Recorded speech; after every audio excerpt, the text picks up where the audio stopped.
All right, welcome in everyone. American and Leeds, the American and Leeds Wednesday morning podcast. Hope you're doing really well this morning. Hopefully you got some coffee or some tea. With me today, I wanted to get these two gentlemen together for a long time. Locky, you know his channel, Max, Leeds Lately, both tacticians, and I am a novice, like in the tactical world. So I want to learn more about tactics. And so that's why I kind of wanted to get this pod going specifically with these two guys. So thank you very much, both of you guys, for joining me. You guys drink coffee or tea? I don't. You don't? No, me neither. I don't drink any. You guys don't look like you're two young lads. You can't just the water for me. I big bottle of water. That's yeah. As you get older, you need like warm liquids waking your body up. So let's talk about it. First is Farke ball. You know, I sent you guys kind of a rundown of some topics. It's very loose. You know, we can have a conversation, but we're now year 2 into Farke ball.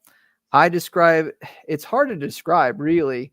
It's not as expansive as Marcelo Bielsa's football. It's more of a possession-based German style, but it seems like he does like to attack with channels. And it is very direct at times. There's some intricate passing. I think both of you guys have said the passing and the patterns of play are ahead where we were last year. But let's just start off with Max. How do you define Farke ball, and what is Farke's style? What does that mean to you?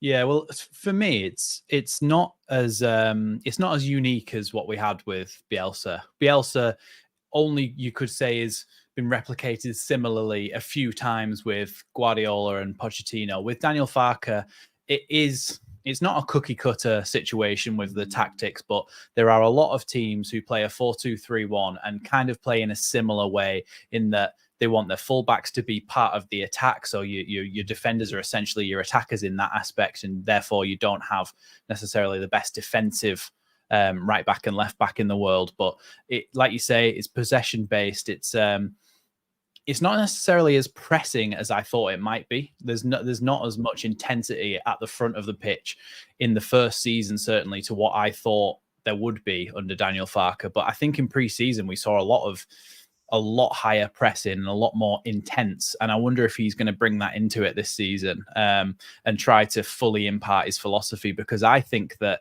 last year he didn't have a full preseason, and he didn't have a full preseason with his final squad that he was going to go into the season with. So I don't think he was fully able to get all of his ideas across. So I think now that he's had a year, and now that he's had some extra players in full preseason, he's able to start getting those ideas across. But it's like you say, it's possession based. It's attempting to break teams down, and it's using wingers cutting inside and fullbacks going beyond them to basically create as many players in the attacking line as possible to try and score goals. Interesting. Locky, what do you think of Farke ball and his tactics year 2? What does that mean to you? I think the thing about Daniel Farke, I think this is underrated about him. Underrated, depending on how you're looking at it. I think he gives a lot of emphasis to his players to perform based on their own decisions. That's kind of the way he's on the touchline. It's only really defensive or tactical things defensively that he tries to talk about. In the final third, he is a lot about freedom of movement. That's why you might see a Junior Firpo go into the 10 for 5 minutes. You know what I mean? Jorginho Rutter will pop up wherever he wants, because he tends to give the freedom to the front 4 players. And I really like that. There's a lot of, you talk about tactical systems. It's system. It's that word system, isn't it? Every footballer is part of a system nowadays.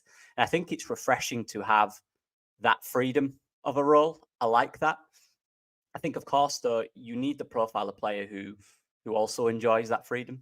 The best example of Daniel Farke is his team at Norwich, the one that got promoted the second time, where his wingers were Todd Cantwell and Buendia, who are not really wingers. But what it did was they allowed them so much freedom, and they had a guy up front in Timo Pukki who's like, I'll just score goals. That traditional striker, 3 players behind, an attacking 8 who would sometimes even join the attack. It's so free in that final third. And that's why I enjoy it. And that's why I genuinely believe there's a lot more potential for this side. I think there's tweaks that need to happen and the players really need to understand. But when it does, it can be really free flowing. And I think just quickly on the pacing of it, I genuinely believe a lot of that is a mentality of the squad. I don't think that's an instruction. I genuinely don't. I think there's a time to be calm and move quick. But I also think maybe the players, if they have that on themselves, that Daniel Farke is saying, look, you guys need to decide when to speed up. I think at times some players want to go quicker, sometimes some players want to go slower. And it's about finding that middle ground where they're all on the same wavelength for me. Or springing traps as well, because Ipswich last season is a good example of a team who weren't necessarily playing at 100 miles an hour all the time, but they would draw people onto them in defence, and then their passing would be quick for 10 to 15 seconds. And before you know it, they're all the way up the pitch and they're drawing them in. Whereas we are kind of a little bit more of a steady line of passing the ball slowly, waiting for a gap to open up. And when you see it, yeah, you go for it. But we don't necessarily always do it with as much pace and intensity as we might expect us to. And like you say, Locky, sometimes Farke can tell them to do that. But it is down to the players, isn't it? If they see an opportunity, and it's about managing risk, isn't it? It's about saying, look, I can see that there's a pass on there. Is my mentality, I'm scared to lose the ball? Or is my mentality, if I break that line, if I pass the ball between those two players, are we going to have an opportunity to attack here? And I think it comes with a little bit of a mentality switch. I think the reason why a lot of our players have struggled with that is because they've played in teams that have been relegation threatened from the Premier League or from leagues where all over the world in their teams. And I think they're not used to being in such a dominant team. But I think having an extra year in the Championship now, especially somebody like Ethan Ampadu is a perfect example, because he's played at teams like Sheffield United and relegation threatened teams in Italy and stuff as well. He's been part of pretty much a team who is going to have to sit back and defend and struggle a lot of the time and not want to take those risks because the other team's going to come back and just score against you. When you're playing for Leeds in the Championship at the top of the table, your mentality can start to switch and you can start to be more positive in your passing and going, do you know what? I've actually got some of the best players in the league around me. If this does go wrong, we'll probably be able to deal with it. Whereas if it's Man City and you accidentally give the ball to Haaland through own goal, it's like, oh no, it's all gone wrong. And that's the key. It is about controlling and understanding that. A good example there with Ampadu, who loves to slow it down for those reasons. And then you have Nonto and Dan James, who every time Ampadu gets it, they're going. They don't want to slow it down. Who's right? Who's wrong? And what should we do in that situation? That's a consistency we need to find for me. And the best example that I talk about that Norwich side, I did a video a few months back, midway through last season. And I watched a few games from the Norwich side. And honestly, it was beautiful. The way in which they flowed, the tempo was excellent. They dominated games for 90 minutes. And I think Daniel Farke is trying to find that with his side. I just think some of these players might need a bit more of a push. Yeah. So you guys kind of touched on it. What are the weaknesses of his system? Is it transition? Is it losing the ball maybe in a position where we didn't want to, and committing too many men forward and being caught on the counter? Like Bielsa's system was a little bit like that, but he went one-on-one man marking so many all over the pitch that I think he was kind of exposed in his final season to really, where players were being dragged out of position, and that was a tactic used against Marcelo. What's the weaknesses of Farke's system, Max? Well, for me, there's a little bit of defensive issues for me zonally. Like there's just certain times where players switch off and they're in the wrong place at the wrong time. I mean, a good example was Bogle. And I think we're going to come on to this anyway, but I think in that situation, for me anyway, when I looked back at the first goal that Portsmouth scored at the weekend, everybody was running out of the box because the ball had been cleared. So a lot of the players switch off in this situation. I don't know why, but some of them, they just switch off and they think they've cleared the ball. But the ball came to Portsmouth's holding midfielder, Marlon Pack, just played the ball straight through the defense again. But Bogle was actually, by the time the ball was played, I looked at the screenshots on my channel. Bogle and Strauch were literally stood like shoulder to shoulder, like touching each other. Obviously, they're not only one of them needs to control that space. Yeah, only one of them needs to control that space in that other situation before. I've got the sequence here, and I can't remember the account. I'll give it after the video plays. Nampton Tumen Brang. I don't know if you guys saw this on Twitter, but it's he's a relatively new account. I think he's a fan from Korea, but he gave kind of a sequence. Comes off the set piece here, and Bogle is marking the far side, and then essentially as the 40 seconds or so goes, you're probably right here. You feel good about the defense here. They force the ball back there, even though he's playing left back, and when he's a right back, there is a certain fluidity to where they can be. Burpo's actually on the other side there, isn't he? I think. Right. He wins the header.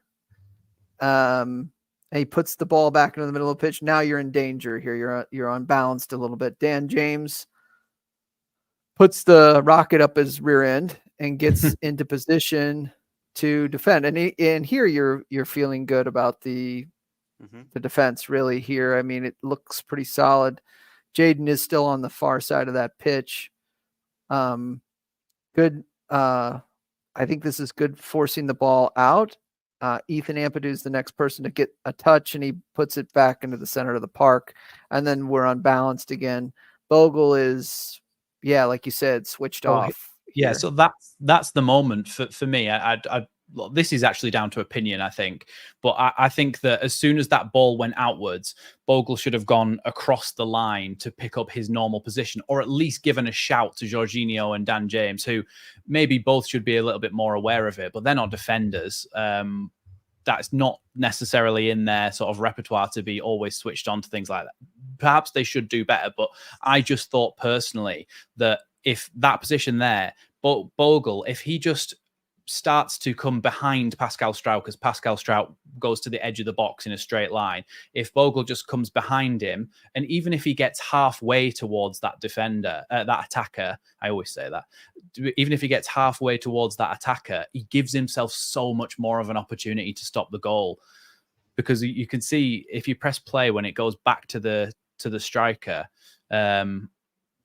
just here, look, he doesn't quite get there in the end. He just doesn't ever get close enough. But I think if he'd have started making that move across, then he would have closed that space in half the time when the ball came back. I don't know. Do you agree with me, Locky? That's just my opinion on where he should have been.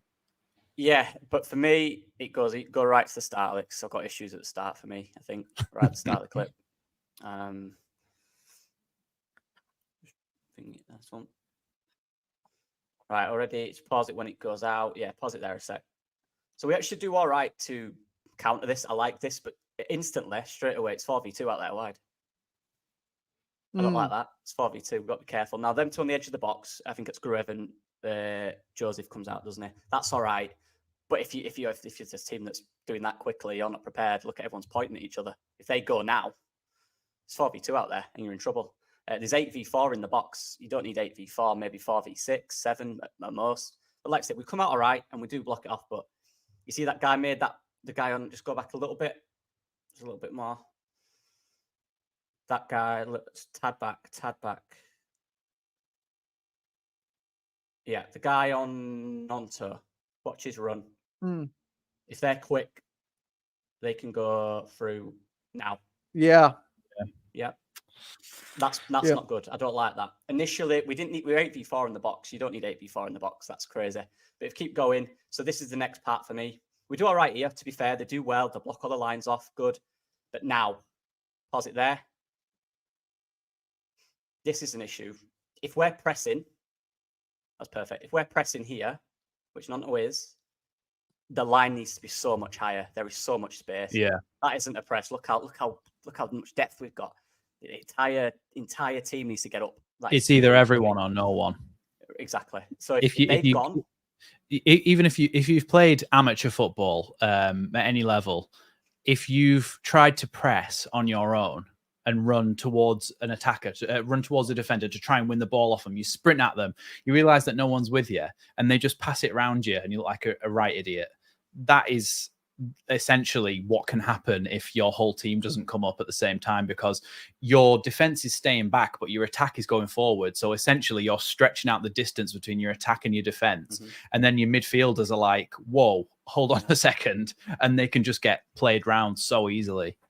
Yeah, we have this thing did at uni, and it's one go, we all go.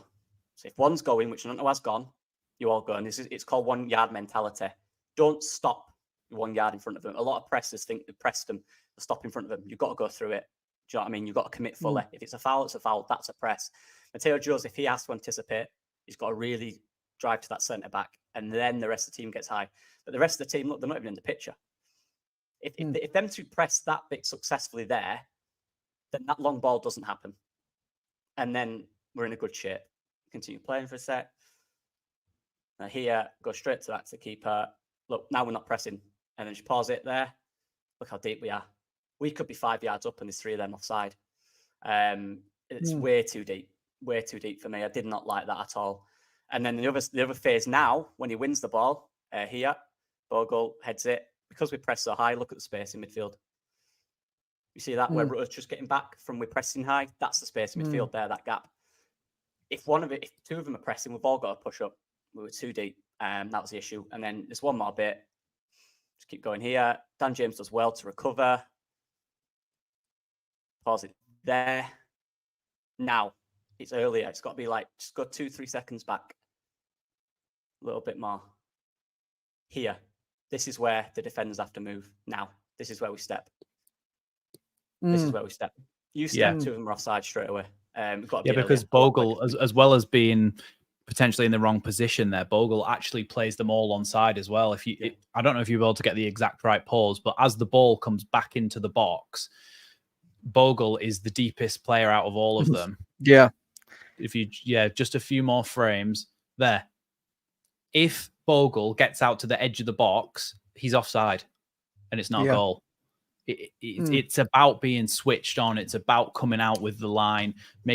That's not that maybe is slightly worrying, because that is not a difficult thing to do. If you see all your teammates in a line going out of the box, you've got to be with them. That's what happens in like amateur football when I've played, and someone does it and the coach is like, oh, for God's sake, that's like the simplest thing. If all your mates are running out of the box, follow them, make sure you're in line with them, because if he'd have gone with everyone, then that's offside and it's not a goal. And obviously all of those other things leading up to it are issues as well. So in answer to your question, which we've gone a long way around. Well, it's good.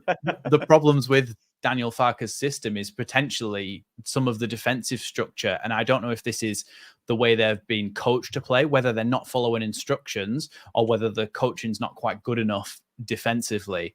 But these are quite simple things to be able to pick out for them to, like, they should be doing these things better. And whilst you can say, I have people commenting on my channel saying, oh, there's nothing, like, they're individual mistakes, how can you analyze them? But individual mistakes often happen after someone is out of position and someone has had to stretch for a ball, or someone's had to readjust because his teammates missed it. Like, these things all add up to conceding goals. And with the actual defenders that we've got, when you take them one by one, you go, okay, up there with the top defenders in the championship in each position. But together at the moment, there are some issues that are coming out. And in fairness, that isn't, I know it sounds like a lot there. It isn't. It's one, just look from set pieces. All you've got to do is look, should we be in this position? Yes or no. When the ball goes out, should we be pressing? Yes or no. You have discussions with the team in the meetings. This is what it's about. And then you go on the pitch and you rectify it. It isn't that difficult to sing. It's whether the players do it. It's easy to talk about, and all the players will go, yeah, we made this mistake. Yeah. But then they've got to do it. They've got to replicate it. So, yeah, it sounds like a big issue, but it isn't huge. It's just something you've got to work on a little bit, I think. Well, and Jaden's a new player, so hopefully, he's getting accustomed to the new system. Yeah. at Leeds United. And if he doesn't, I know there's Vober, there's Byram, who are currently healthy, and Byram we know is positionally pretty sound. So I don't know how strict Farke will be, but I imagine if the mistake keeps happening, his position will be more and more in jeopardy. So we'll see. I was watching the second half, rewatching the second half, and to me, Meslier is he's very, and he always has been, even under Bielsa, he's very pivotal in build-up and kind of that safety net, an additional center back, if you will. How and obviously he let in the first goal, which might have been soft, right? The positioning was good. He just was not. It was right at him. But what's your take on Meslier? First of all, like as a goalkeeper, how would you evaluate him now in the championship? And talk about his ability in build-up. Go ahead, Max. Well, I think he's not the best goalkeeper in the world, but I think when you consider his age, the fact that he's played so many games for us already and made so many Premier League appearances, it's pretty unheard of. Well, not completely unheard of, but it's a fairly rare case in which you will get a goalkeeper this young playing this amount of games. And I think people have got to remember at times how young he actually is. Yes, people will go, okay, well, that's not an excuse because he's playing professional football and he's in the first team, so he has to perform well. But I think we just have to give him a little bit of leeway to say, look, he's not in the prime of his career or anything. Having said that, some of his actual shot stopping is questionable in terms of, like, that one went straight through him. It hit him in a good position and then bounced up into the net anyway. But one-on-one, he's pretty good because he's so big, he's so gangly, and he just throws his body out and gets nice and wide to stop things. And I have seen him pull off some properly world-class saves. I think you're right in terms of his distribution. He's not necessarily Edison. He can't find, though. He's not getting assists, shall we say. But like you say, he is an extra outball. And I do think when you play a lot of these championship teams, and we saw even in that clip there, that goalkeeper had no pressure on him. Norris, I think he's called.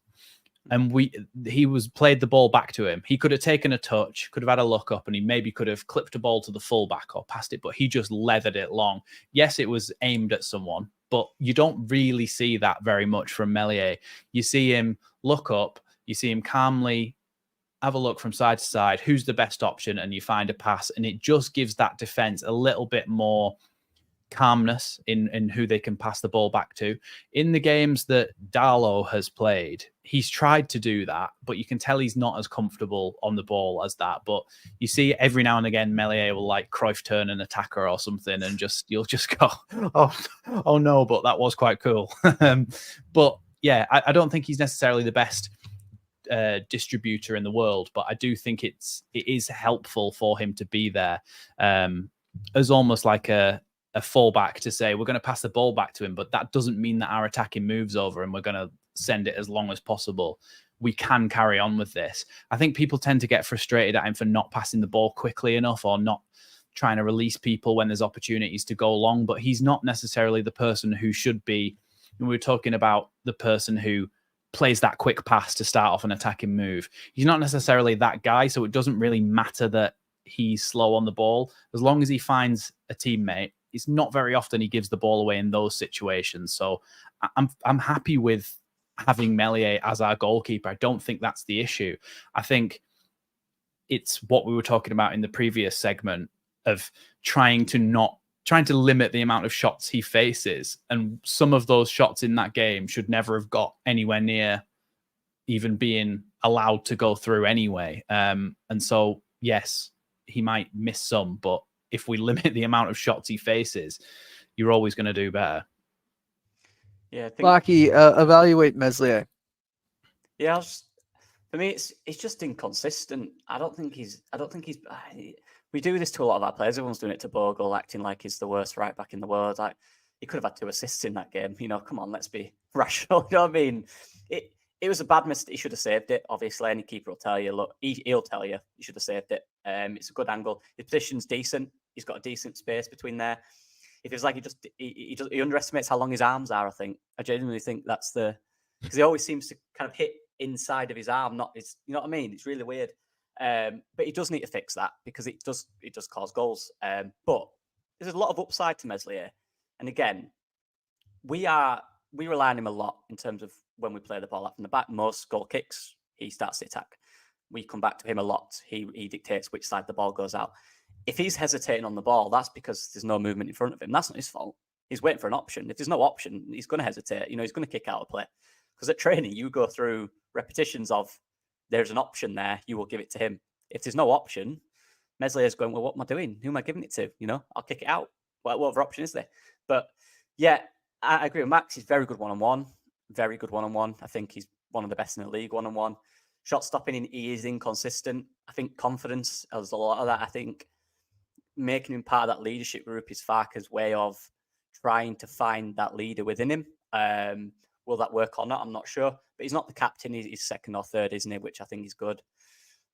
But we do need to see those type of saves being saved. That's obvious. He knows that. I know Farke in his press conference mentioned, you know, he'll save that 9 times out of 10 and he's backing his player. I don't mind that. I do the same. I genuinely would. If I know my keeper's quite fragile mentally and will take that criticism and it'll affect him, I'd back him. Of course you do. He's your player. You know, you see him every single day at training. But yeah, for me, it's just the confidence and inconsistency. I think there's a lot of quality there. It's just these moments in games where like that save where you're going, got to save that. But yeah, it's not the complete article. I think that's fair to say. All right, this is me just wanting to learn more. What is half space? What is it? We're attacking half spaces. What does that mean, Max?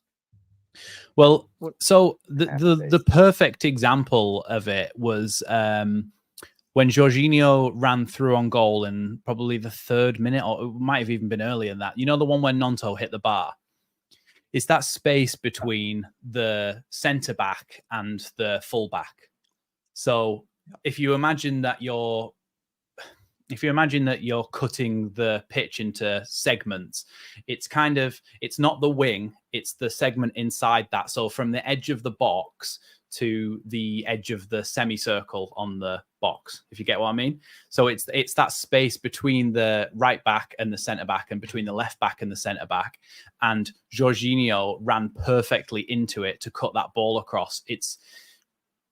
It makes the fullback think twice when you're using that space, because if you're number 10, so for example, Jorginho, if he runs through that space and then you've also got somebody like Bogle going down the outside on the overlap, it's a defender's nightmare because he doesn't know which one to mark. And then does he pull a centre back over? But then if he pulls a centre back over into that space, that opens more space directly through the middle of the pitch. So it's somewhere where certain players like to play because they can get an upper hand against their defender. And Jorginho ran perfectly through that space. And I think it was actually Bogle that played that ball through to him, wasn't it? And he ran through that space, opened it up, and played the ball across. But it's such a good space to be able to run into, to play that kind of cutback from the touchline back across the box for somebody like Nonto to get on the end of it. But yeah, it's basically the space, the strip all the way down the pitch between the fullback and the centre back. I've got a Locky, anything to add? I've got a graphic if I can share, if you don't mind, to basically summarise what Max just spoke about there. This shows it in full form. So there it is. You see the blue strips, like Max said. That is practically it. That's the kind of spaces we're looking at. And then you've got these bits. So they're the half spaces. You know, you look at Georgie going into these areas. You know, you can look at the striker running into them. And then there's these bits up here. So these bits which Max was speaking about, I call key assist zones. And that's because I don't know the exact number, but I believe it's around 70% of all goals come from these areas. And that's where we're good. And that's where you look at our goals and look what we created pre-season. So much came from this and this, didn't it? Whoever it is, it's Bogle, whether that's James, whether that's Joseph, Rutter, these two areas here are key. And when people talk about tactics and Daniel Farke, any team that can consistently get players in these areas are doing something right, because teams don't want you in them areas, because like I said, that's where most goals come from.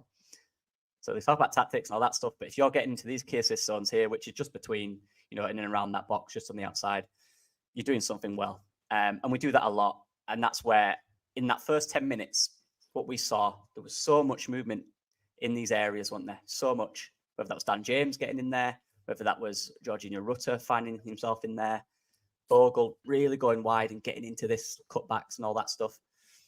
This is the key. And this is where I talk about Daniel Farke's tactics, and people say he's inept and all that stuff. He definitely isn't. He knows exactly where we need to be to score goals. And it is those zones there. Those are the key ones. And in the first 10 minutes of the game, we got into this area 4 times in the first 10 minutes. And 3 of them should have been goals. Yeah. And this is what I was talking about when I said, people have said to me like that, Locky, that Farke's tactically inept or whatever. He can't get us to win a game of football. Well, the thing is, and this is what I said, Farke can only coach the players to get themselves into a position where they are able to score. And when you look at that first 10 minutes of football, Farke has done all the prep in the week to say, this is how we're going to get you into those positions. Or for the whole time he's been here, this is how we're going to get you into those positions. All you need to do is finish it. And how many chances did we have in the first 10 minutes to score? And we didn't. So it's not necessarily, it's not Farke's fault at all. That is us just not finishing our chances. We're creating them and we're creating the space. And Locky, what you said at the start about Farke giving the attacking players freedom to kind of drift into the spaces that they want, that is also something that becomes a nightmare for opposite defenders, because you can see on Locky's graphic there, Bogle is in that space and Dan James is the one out wide. But sometimes you'll see James come inside and Bogle go outside, or because Rutter is actually playing in the central role, he then drifts out wide and drifts into those positions. So imagine that you're a holding midfielder for Portsmouth and you've got to try and mark Jorginho Rutter. If he just, the moment you look away, he just drifts into that space. And then it's like, well, hold on a second.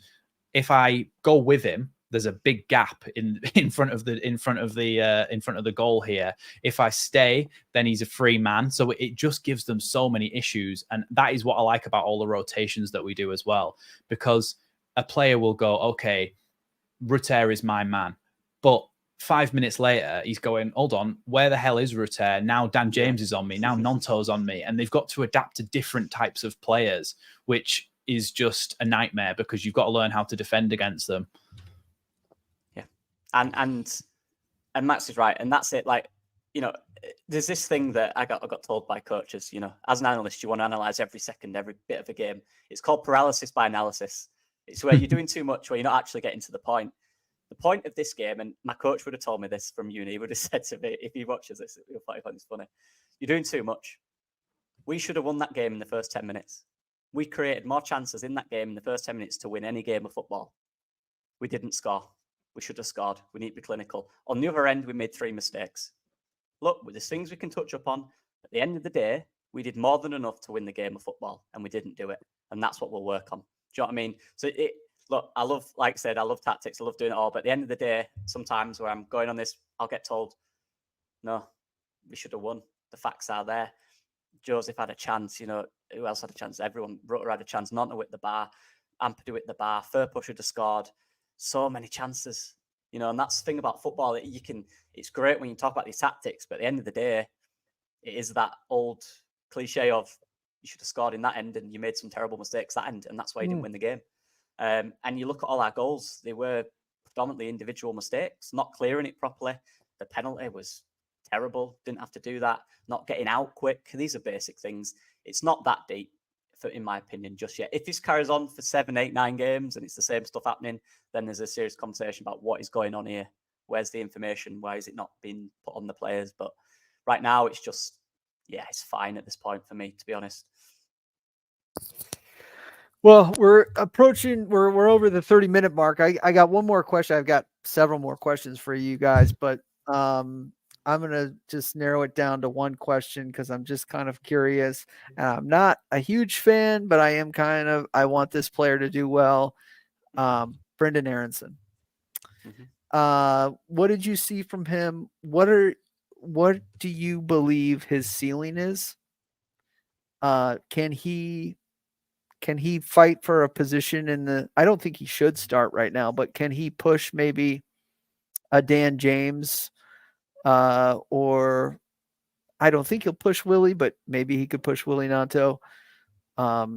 What's his ceiling, and what did you think of him in this? Obviously, in this game, he lost the ball into a couple positions, but then obviously got into really good, made a goal and almost out of nothing, seemingly, and then got into a really good position and missed, unfortunately, the winner. But yeah, Locky, what's your take on Brendan Aaronson? The thing I really liked about him, it was bravery. I think he showed a lot of bravery when he came on. He was not afraid to get involved in any tussle, any fight. He took that goal really well. It was in an area, his back was to goal. He shouldn't have shot. He should not have got that off. He did really well to create just 2 yards space in front of him, through the defender's legs, blindside the goalkeeper. Great finish, genuinely. That's a good finish, and that's what he can do. And that's the thing about Brendan. There's always little nuggets in there of unbelievable talent. I remember in the Premier League at the start, we'd go on a run and he'd take 6-7 players on, and then he'd slice it wide. You're going, you're so close to being brilliant. And the bravery in the sense that last chance and basically the last kick of the game, he knew by making that run, Hero might find him and he'd be one-on-one with the goalkeeper in the last kick. He knew that and he didn't shy away from it. And I kind of respect that. After just scored a goal, he's got us back into it. He probably could have left that responsibility to someone else. Someone else will make that run. But he thought, I'm going to make this run, and if I get it, I'm in on goal. Look, football, it happens. I've been there where you miss stuff like that. You feel bad. But the thing about Brendan is, and I'll just say tactically as well, he's still not there. Like he's brand new to the system. He's got a bit to go. And he will challenge, I think, when he's up there. I genuinely do think that. Look, he could have scored 2 goals in 5 minutes. He's a threat. He's clearly a threat. But he's just got to get over that miss. It is what it is. It happens in football. I don't want to hear this or see this shell of a player now, because we need him, in all honesty. We need that profile. He will get numbers this season. He'll be an impact, whether that's in the starting 11 or off the bench. I've always liked Brendan. I've got sympathy for him because we're both skinny wingers, and we get called this and that. But yeah, I like him. I always have. He's just got to get over that miss. It's fine. It's not that deep. You'll get another chance and you'll score. It's fine.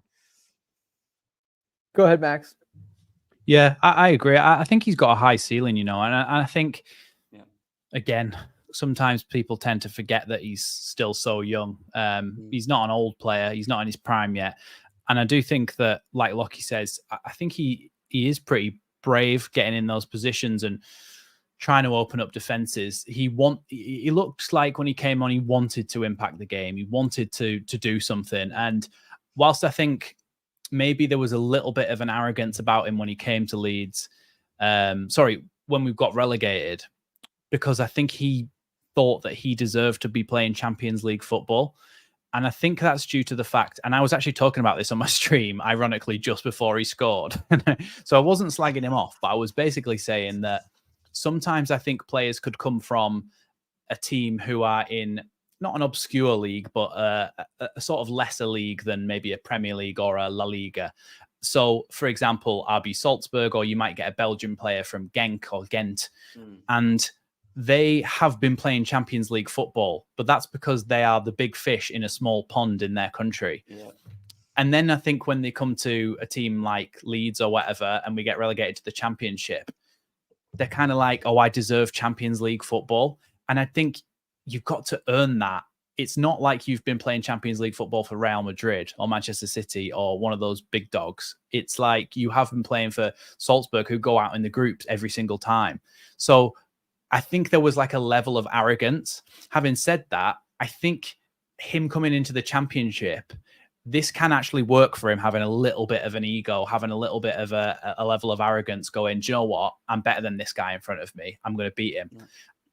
And I think he needs that. And I think he will have that going into games, going, who's this guy? I've never heard of him. I'm going to go past him. Do you know what I mean? So I'm hoping that kind of plays into his favor. Having said that, though, I thought he did brilliantly with that goal as well. A much more difficult chance than the one that he missed. So maybe it's a little bit of the Dan James syndrome where it's like, hold on a second, when he's got time to think about it, he'll miss. But when he doesn't have time, he's just like, quick. There's players all around him. I think in the end, there was like 3 players like this close to him.